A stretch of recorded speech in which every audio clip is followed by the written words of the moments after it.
Hi everyone, I am Josh, and I'm finally back from my unintended hiatus on this channel because I've just not been making videos. For those of you who don't know, I finished my PhD. I've moved all my stuff out of Canada. I'm officially out of Canada, and I'm now sort of in an in-between space, living at my sister's and soon into my dad's before I move to Australia for a postdoc research position for 2 years. And it's been a hectic transition. I found it very difficult to read, let alone film and edit. But I do have more content coming, I promise I do. At the moment, it's time for my TBR. Actually, it's more than a moment. It's been a week or two since my TBR should have been up. But we're here now. We're going to celebrate that. Celebrate that we're getting it done at all. And let's talk about what I'm reading and going to be reading this month.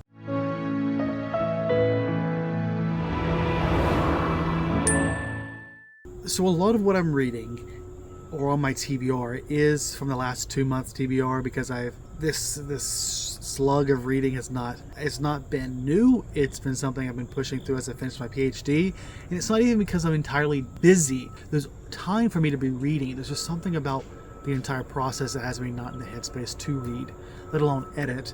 And it's made it very difficult for me to make use of the time that I do have available to do that. It's about getting in the pattern of reading again. And I'm trying, and I'll talk about some books that I'm reading to help me do that.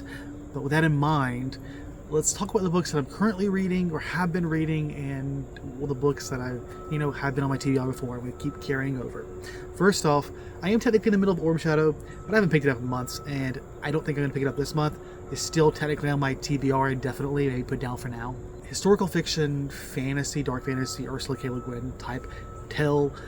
I haven't got far enough to really tell you much about it. The other books that I'm reading, The Ones That Got Away, is that right? I think it is. The Ones That Got Away by Stephen Graham Jones. This is a short story horror collection, one of two horror collections I had hoped to read in July and August. And maybe this book is part of why I'm having a bit of a slug this last couple months. I'm not loving this collection. I'm halfway through it, and it has some good, some bad, and some meh.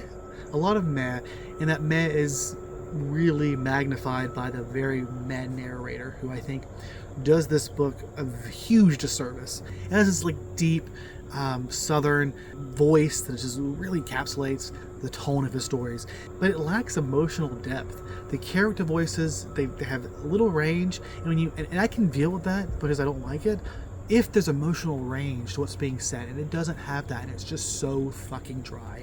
And it's taking every ounce of my being not to give up on this, because I don't want to give up on a story just because the narrator is bad. It's still in my TBR. I feel confident I'll get through it this month. 80% confident. The other book that I've started reading this month already, Fairy Tale by Stephen King. This is one that I had on my most anticipated list, because it's intriguing. It's sort of fairy tale portal fantasy by Stephen King. Stephen King knows how to write while encapsulating enough stories. Sometimes they're really good, sometimes they're meh. This is one of those books that I picked up now. I've been postponing it indefinitely because of the reading slump. I needed something that I knew would be an easy read and just be an easy enough thing to push through. And this has been that, honestly. I'm almost done with it. If I had to give you a quick rundown, it's a pass. But I'll give a full review once I've read the book. But I am in the middle of this, and it's at least got me reading something, which I guess is better than nothing. A book that's been on my TBR the last couple months, Brown Girl in the Ring by Natal Hopkinson.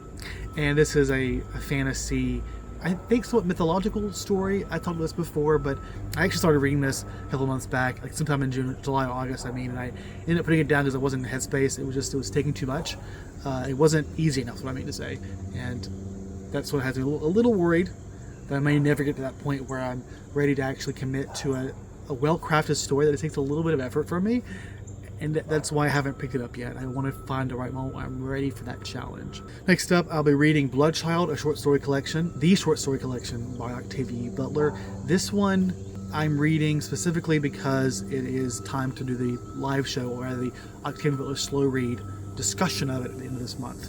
We are getting to the end of the Octavia Butler slow read, so it's coming down the wire. I don't want to miss any more of these last books. This is one that I'll be prioritizing very highly because of the slow read coming in the last weeks of this month. Encourage you to join. You don't have to have read the other books to join in on this one. This will be really fun because it'll be interesting to see how we frame the discussion around a range of stories, because I'm sure it'll be different than what we've been previously doing, just focusing on one book at a time, which always has this overarching narrative. Now we have this unique approach of looking at a bunch of narratives all at once. Okay, now let's talk about Actually, no. Let's not talk about my arcs just yet. There's one more book that for some reason is not on this list that I have in front of me, because I have a physical copy. The big reason I'm not focusing on Orm Shadow this month is because I have another book that I want to be reading physically with my hands, and that is the first deluxe edition of the Sandman, not Chronicles, Sandman comic book or graphic novels. I loved the TV show. I haven't watched the new episode, the 11th one that came out, but I was out at Barnes & Noble just browsing. I had some time to kill, so I picked up the deluxe edition they had at Barnes & Noble. Actually, it was in Canada, so it was Indigo, but it's close enough to Barnes & Noble. And I started reading it, and then I felt like, I've started this, I should finish it. And I was trying to figure out which one to buy, and I figured just go with the first deluxe edition, which I think there were, 5 of these? It wasn't that bad, it wasn't that expensive. I want to get through this before I leave to Australia. So I'm excited to continue this. This is when I'll be actively reading, when I'm doing things with my eyes. With that said, now we can move on to my arcs. And one book that I'll be prioritizing this month, although I'm sad it's not on audio, is Taxi from Another Planet by Charles S. Cockle. Charles S. Cockle wrote the textbook that I've used in my astrobiology course that I've TA'd and also taught once in my grad school career, which I realize now is not what I'm in, it's my past. It's an astrobiology textbook. And I really like that textbook. It's a second year, maybe third year undergrad course textbook. And I think it's pretty accessible, especially to me. So, like, astrobiology is something that's so broad. You have a huge breadth of topics to cover, and that means no one's going to be an expert in every one. So the ability to get people who are not experts in the field to understand it in the context of the overarching picture is really good, and I think he does a really good job in that book, in that textbook. If you're interested in like a higher level of understanding of astrobiology, I encourage you to look up Charles S. Cockle's astrobiology book. It's a good book to go to. He has another book, I'll put the cover here once I find it, that talks about astrobiology for, a more consumer, lay person, let's just say for the popular reader as well, that I want to get to. But this was his newest book, and I saw it was coming out, so I figured I would request it. I actually emailed the publisher directly, and I asked if I could have a physical copy. They said, sure, Josh, no problem. So I persuaded them that I was worth getting one as a PhD student and a planetary scientist myself.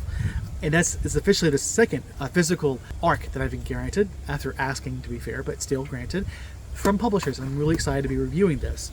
I will probably end up using the ebook, because it's not an audio, and it's one of those books that, unless it gets really deep, I think it'll be interesting. It'll be easy enough just to listen to text-to-speech narrative. And I think it's a set of essays that aren't necessarily about like deep topics so much as deep topics presented to the average person. Like, if you're in a taxi with someone, they ask you what you do, and I can relate to this as a planetary scientist myself. Like, what do you say? And inevitably there's this conversation. It's like, oh, that's really interesting. You study planets, you study life and the origin of life, and tell us more about that. And there's just this barrage of questions you start to get, not in a bad way. It can be exhausting, but also a lot of fun. And I think that's the idea of this book. From a planetary and astrobiologist perspective, answering questions on like a taxi or Uber ride that you might have. And for me, sure, there might be some new stuff I can learn, but really when I read stuff like this that are in my field, it's because I want to get a better sense of how the other people communicate the science. And I think there's always more to learn as a scientist. So I'm excited to get to this. I should also add, I got a NetGalley arc that I probably shouldn't have requested, but I did. And I get it on top of this. I wasn't sure when I was going to get this, to be honest. I don't know why I did that. But in any case, I have that. So I'm going to get to this month. High priority because it's an arc. I think it came out last month. It was actually something I'd hope to get to last month, but by reading the way it is, it just didn't happen. Next up, we have Gods of Want, and I don't know much about the story. This is, I want to say it's some type of speculative. I know that. It's either fantasy or dystopian. I don't think it's horror. But what I do know is the cover is fucking gorgeous, and I think that was a big reason why I requested it, but also because it sounded interesting. It is out already. The audiobook's out, so I'll probably just listen to that and give you a review of that. So I'm excited to get to that. I need to stop saying the word that. But we're here. You get what I'm trying to say. Another arc that I'm going to get to. As I moved to Australia, I'll go ahead and tell you this now. I'm not taking most of my books. And even then, I can only take so much, given the fact I'm only bringing like 3 large suitcases. So as I focus more on digital stuff, even though I'm going to still focus on the books that I'm keeping in my now boxed up TBR, because I'll listen to the stuff that I own, basically. But I'll probably be spending more time, or giving myself more time to read or listen to NetGalley or new releases, and give myself less pressure on the physical TBR, since I got rid of so much of my TBR anyways. So that's something I'll be doing more of. This month is still only 2 NetGalleys, but as time progresses, I imagine I'll be doing more NetGalley, catching up, but also just, you know, embracing more new releases, because why not? Those are all the books that I plan on reading this month, or hope to read, I should say. I'm really excited, and I'm even more, I'm even more excited my phone hasn't crashed. I've been trying to record this so often, and it's so hard to find the time, but it's working. I'm here to get this done. I'm really excited this is done. It feels so good to have this video completed, and just to enjoy the process. I don't feel like I'm forcing it, because I really did enjoy talking to you about this. I hope you enjoyed this video. If you did, give it a like, and let me know what you're reading this month. How about that? And I will see you all next time, okay? And stay safe, okay? Goodbye.